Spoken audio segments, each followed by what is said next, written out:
Hola a todos, mi nombre es Laura Mariño, soy profesora de inglés y soy profesora adjunta en la cátedra Medicina, Hombre y Sociedad.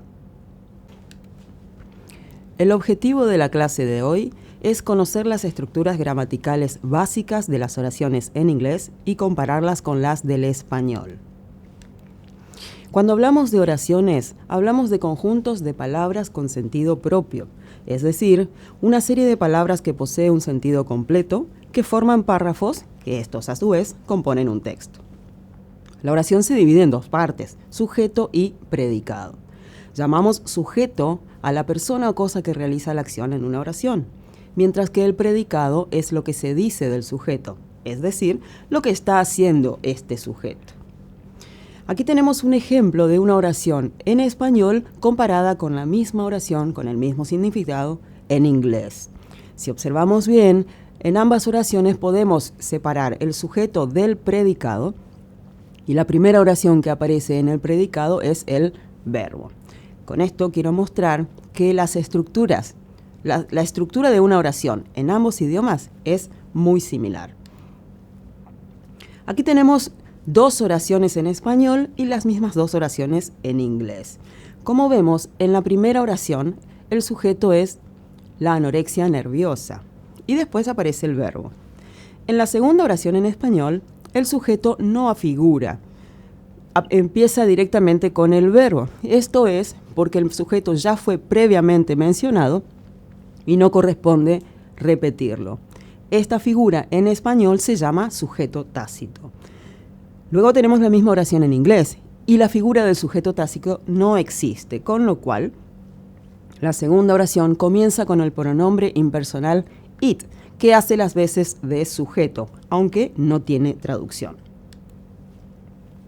Si vamos directamente a lo que es una oración, podemos diferenciar distintos componentes dentro de la misma. Algunos de ellos son sustantivos, adjetivos, artículos, preposiciones, pronombres y verbos. Vamos a ver cada uno brevemente qué significa y cómo se utilizan.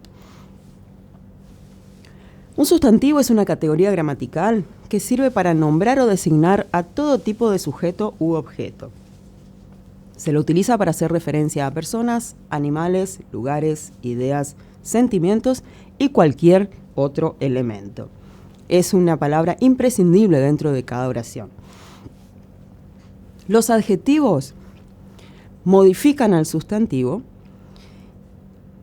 en ambos idiomas y los adjetivos en inglés poseen una posición exclusivamente atributiva, es decir, que se ubican por delante del sustantivo al que modifican.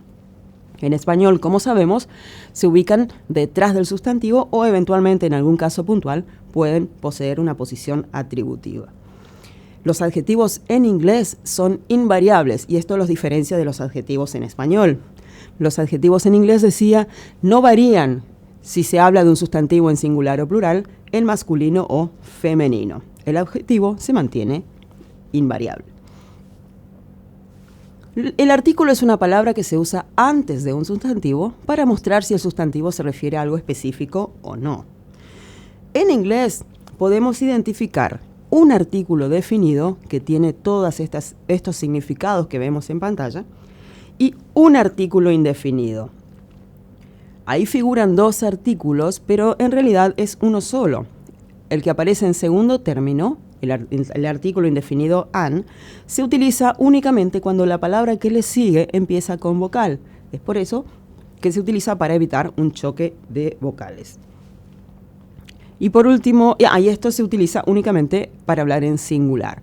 Si tuviésemos que utilizar un artículo indefinido en plural, podríamos utilizar el artículo que aparece más abajo, que en realidad no es un artículo, pero se lo puede utilizar como tal.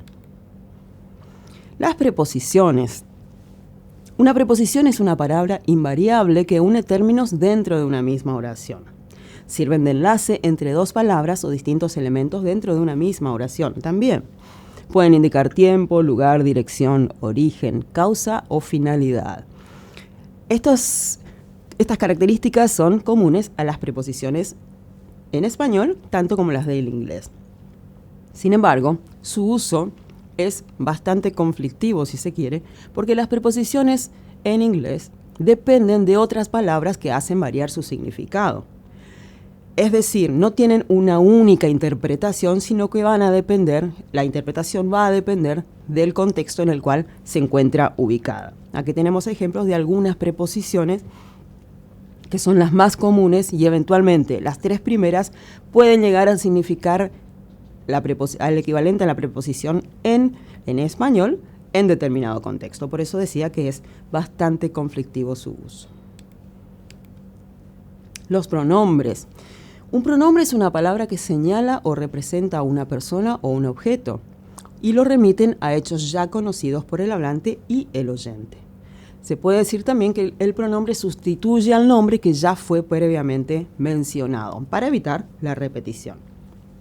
En inglés tenemos distintas clases de pronombres. Los más utilizados son los pronombres personales. Y estos pronombres personales se separan entre los pronombres que tienen función de sujeto y los pronombres que tienen función de objeto.